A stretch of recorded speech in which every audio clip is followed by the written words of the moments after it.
Welcome to another episode of Mountain Perspective with Lawrence Pugliese.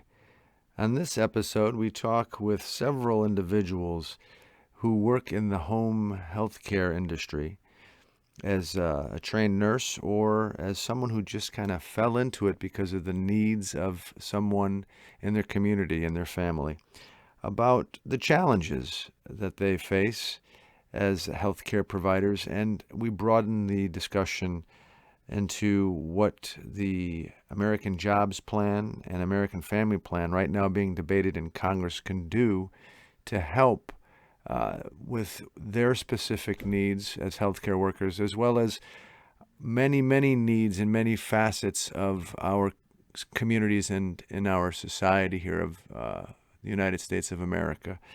Climate change and child care, community college, infrastructure such as bridges and roads and Wi-Fi, and the list goes on. Huge possibilities with the American Jobs Plan and the American Family Plan could be transformative in this country. So we talk about those very exciting, crucial initiatives this go around on Mountain Perspective with Lawrence Pugliese. Let's get to it. Welcome, everyone, to Mountain Perspective with Lawrence Pugliese. And this go around, we're going to have a wonderful conversation, I'm sure, with some folks from the healthcare industry about the two bills that right now are being discussed in Congress, the American Jobs Plan and the American Family Plan. And all they have to offer we the citizens of the United States of America, and some of the politics behind getting them to be made real, so to speak, for us. And to help us understand, we have, as I mentioned, several folks, really good citizens and hard-working individuals in the healthcare industry, and I'm going to let them introduce themselves. So take it away. Whoever would like to go first. I'll go. Hi, everybody. My name is Alicia Duque. I live in Luzerne County, Pennsylvania. I'm also organizer for Action Together NEPA, and I'm a mom of 3 boys. So good to see you again, Alicia. My name is Dwayne Heisler. I'm with SEIU Healthcare PA. That stands for Service Employees International Union, SEIU Healthcare PA. Encourage you to look us up on Facebook and on the website, but I want to turn it over to Dana. Hi, thanks for having me today. My name is Dana Greenwood. I am a Scranton native, a constituent of Congressman Cartwright, and an SEIU healthcare PA worker, a registered nurse, and a leader within my local. Next will be Lynn. Hi, I'm Lynn. I am a home care worker working out of Allentown, Pennsylvania, and I am with SEIU Healthcare Pennsylvania, the United Home Care Workers of Pennsylvania. Hi, my name is Erica Payne. I am an SEIU Healthcare PA union member and also a home care worker. It's nice to have all you folks with us today, and I guess let's get right to the heart of it all. What is the problem right now when we're looking at what home care workers face in their day to day, and how the bills in front of our representatives in Washington can help? Well, currently there are 20 million people, seniors and people with disabilities, that require assisted daily living skills in our nation. And most of those people need 24-hour care. Right now, for every 8 people that need the care, there's only 1 caregiver.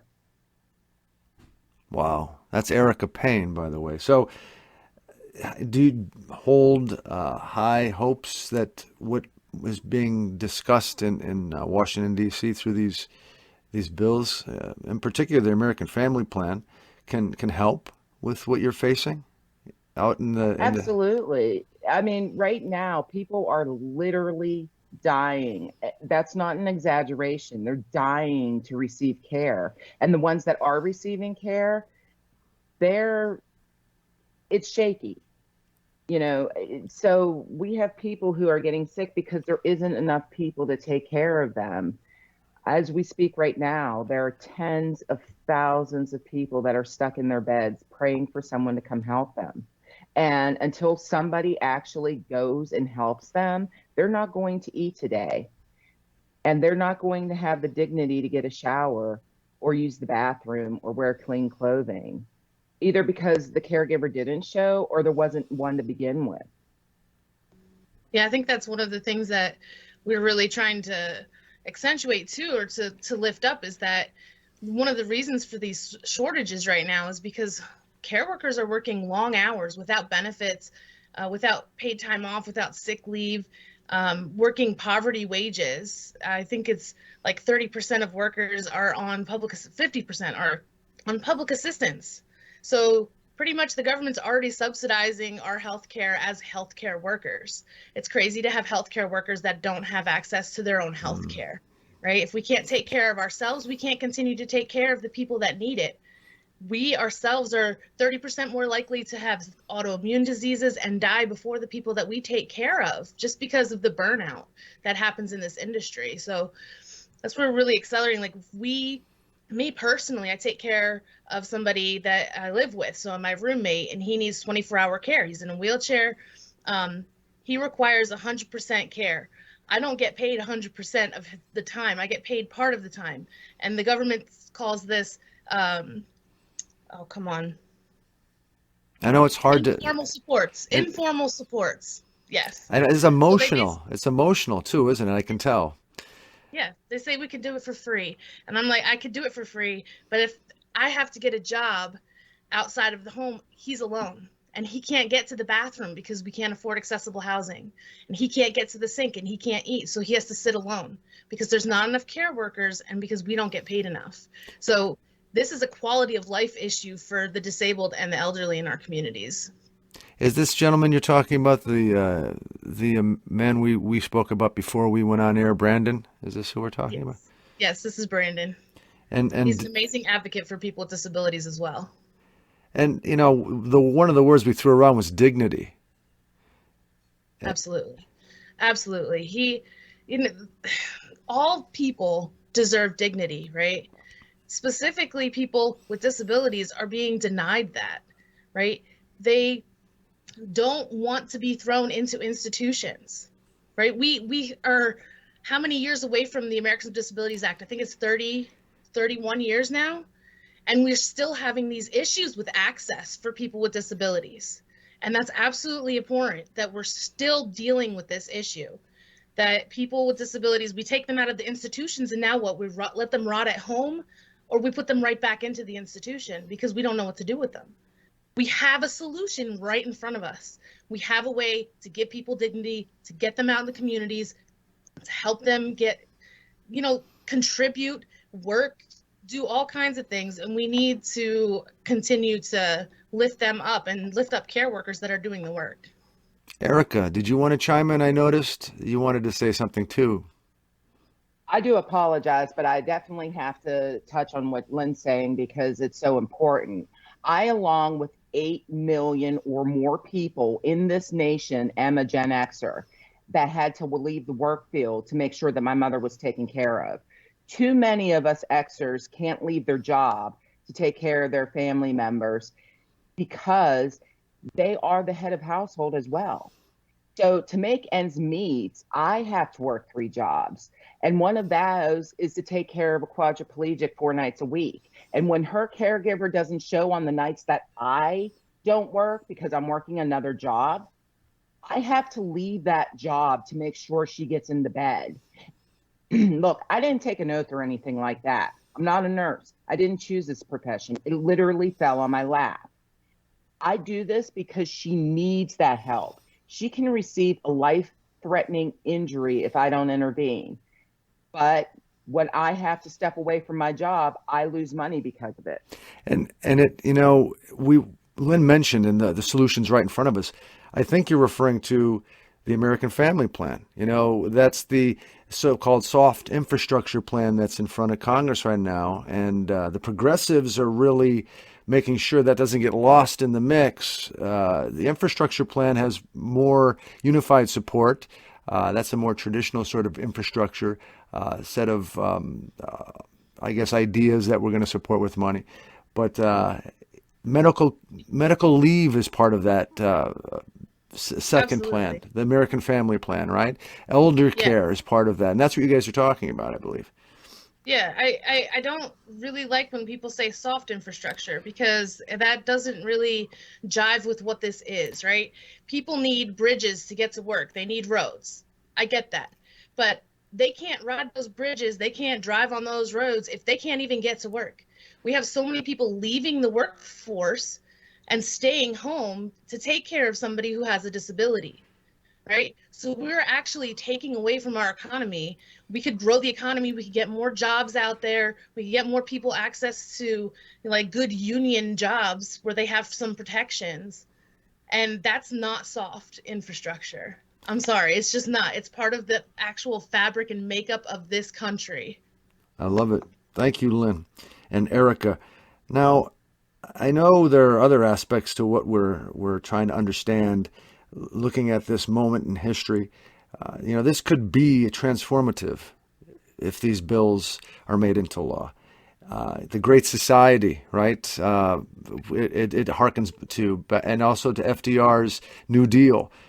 So what's going on? What's the problem is what we're trying to understand, and what can we do to get past these barriers and move into a better sort of future for our country? And I want to go to Dana, and I want to ask you what the bills would do for home care and for helping our communities. I know you have some insights here.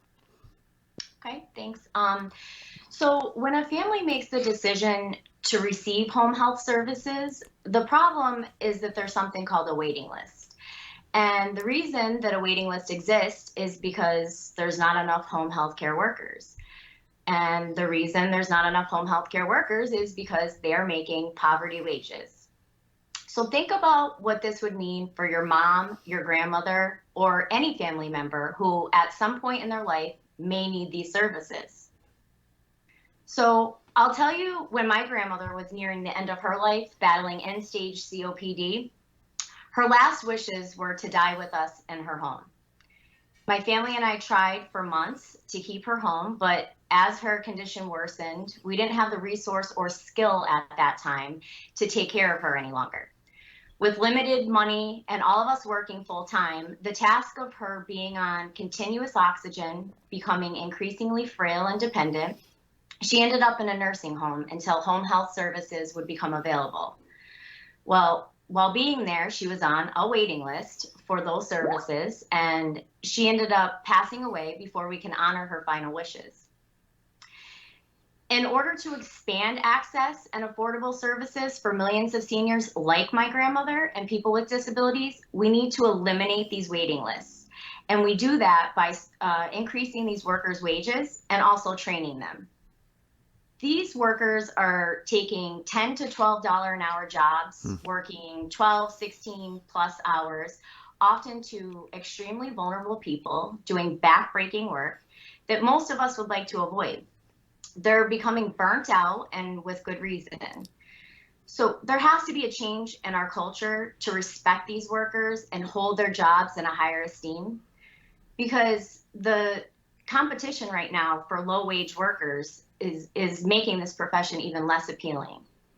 It really comes down to the dollars and the home care benefit, and we need to make this investment and pay these direct care workers competitively. Think about what this would mean if a healthcare worker were making a better wage. This is a fundamental change that would not only raise the stature of the profession, address the shortage, it would decrease the incredibly high turnover rate, and bottom line, improve patient care. And this is how we all benefit. This is how my grandmother would have benefited. We can't just increase wages, though. We also need to train these people. And as a nurse, I understand the importance of intense training. Developing a strong, knowledgeable workforce is critical to recruiting and retaining workers. Inadequate training, it affects the delivery of the quality of care, but it also threatens the stability of the workforce overall. And these workers entering the home are feeling unprepared for its demands. They're leaving the profession and they're going to continue to leave. So they need some clinical knowledge of patient conditions and how to provide support in managing these conditions in the home, which is very different from a clinical setting. This work is physically demanding. It also requires psychological resilience to support patients dealing with a range of emotions associated with aging, illness, limited mobility. So if we maximize the effectiveness of training core competencies, this will give patients and their families a better chance of managing their illnesses, but also prevent negative health outcomes to a population that's growing due to aging. And the families really rely on the education and instruction that we provide them, so they can also care for their loved ones, like Lynn, I think, earlier said, after, the healthcare provider leaves for the day. So they really rely on the knowledge that we provide them. Imagine if anyone in Scranton or the state of Pennsylvania, across the entire country, what this could do for them. That is what these bills are all about. And that's why I really want to thank Representative Matt Cartwright, because he is pushing to get all of this done. And I really support or appreciate his leadership and support, and would like to encourage everyone to demand their support from their elected officials as well. Across the country. Correct. And Dwayne, you would probably know this. I know you work alongside of Representative Cartwright. Where does he represent, Matt Cartwright? What is his district?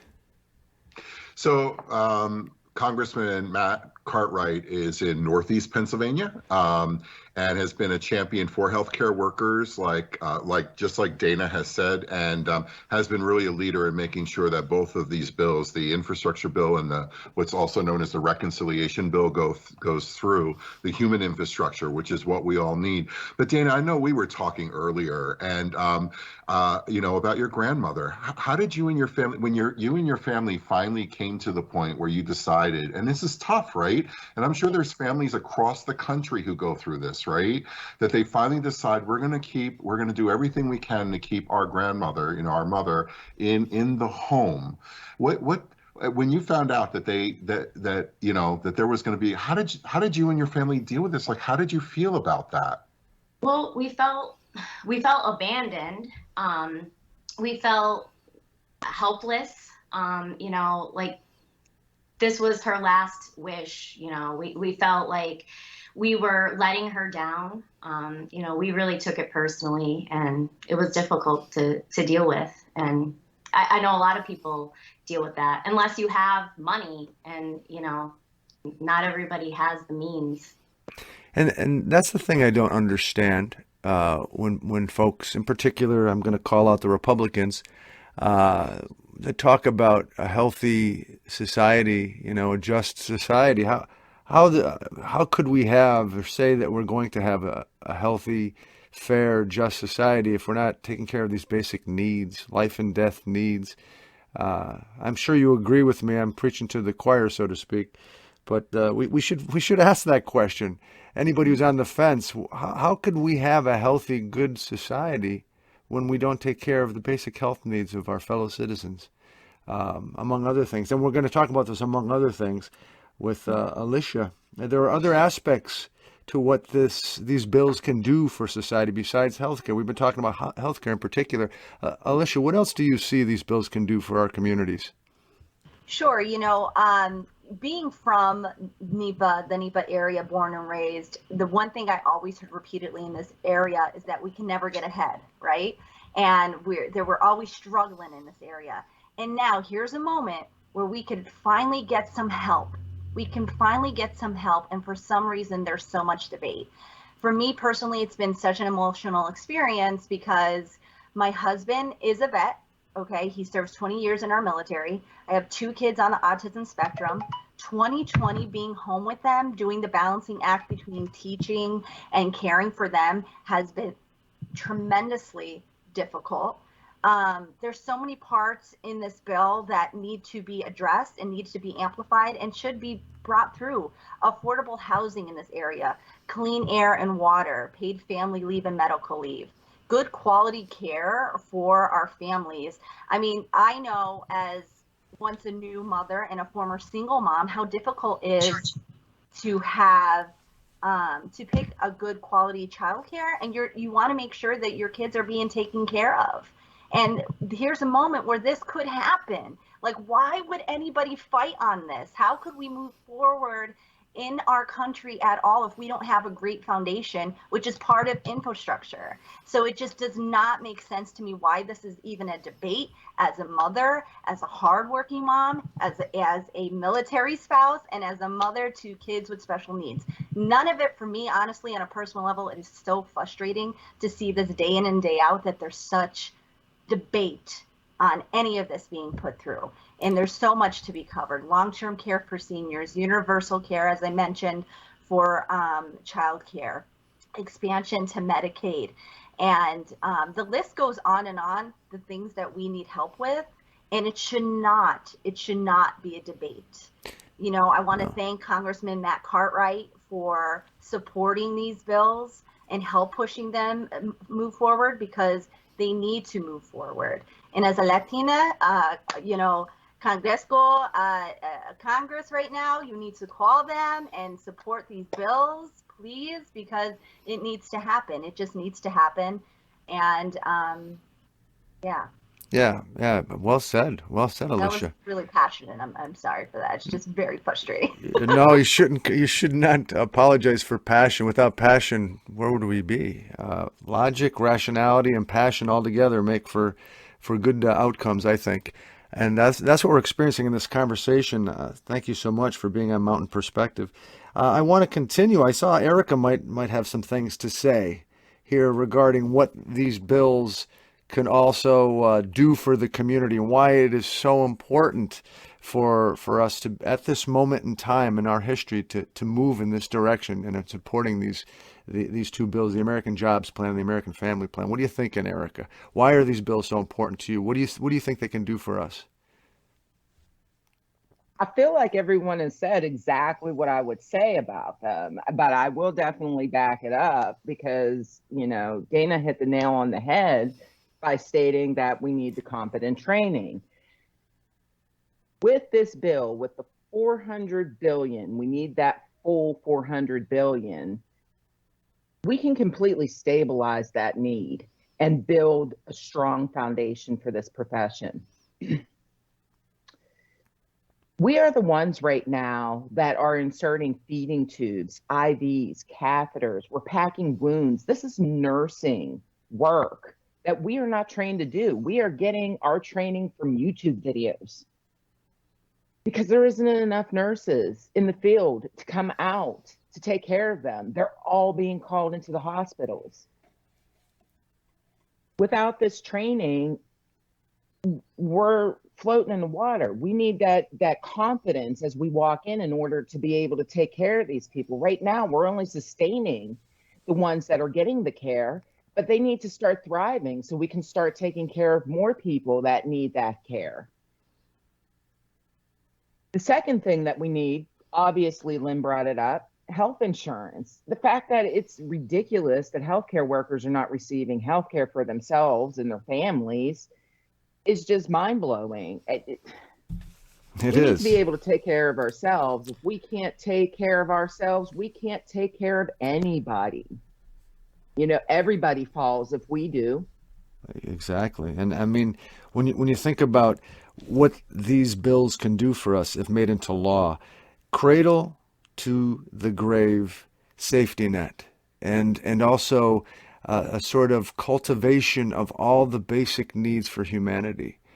We call ourselves a civilized country. We call ourselves the most progressive country in how we live our lives, but are we really walking the walk is the question I pose. And I think these bills can help us better do so. And I think Dwayne wants to add to that. Oh, it is so inspiring for me to hear from Erica and Lynn and Dana and Alicia. I mean, the struggle is real. I mean, with as a single mom doing these things, this is a lot that's on the table.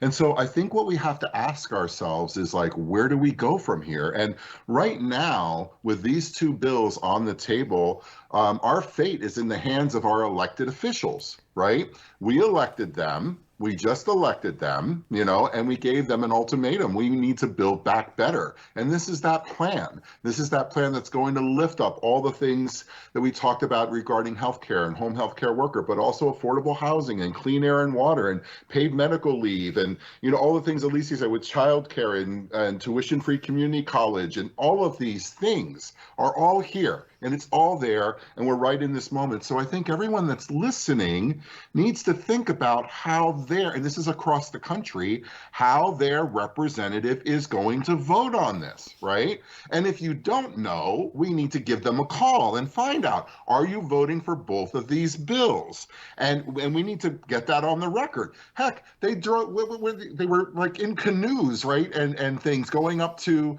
who was it? On his yacht.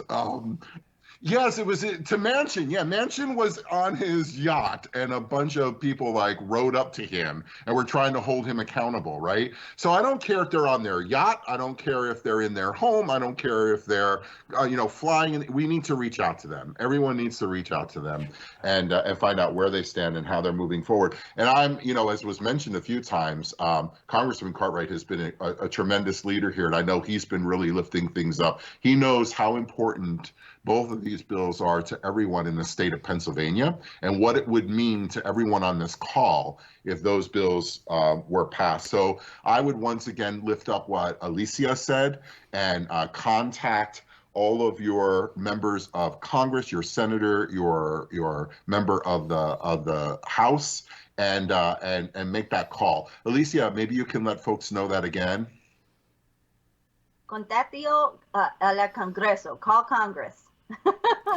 Contact. You guys have been fantastic, and I know right now we're focusing on the House because it's got these bills have to be first agreed upon in the House before they have any chance in the Senate, and once we get to the Senate, hopefully we can get those votes too. Maybe we'll talk again once we see what happens in the House. But either way, it was a joy talking with you. Thank you so much. Alicia and Dwayne and Dana and Lynn and Erica for being on Mountain Perspective with me, Lawrence Pugliese, and keep up the fight, keep up the good work. It's an honor and a pleasure to talk with you. Thank you. Thank you. Thank you. Bye-bye now. Bye.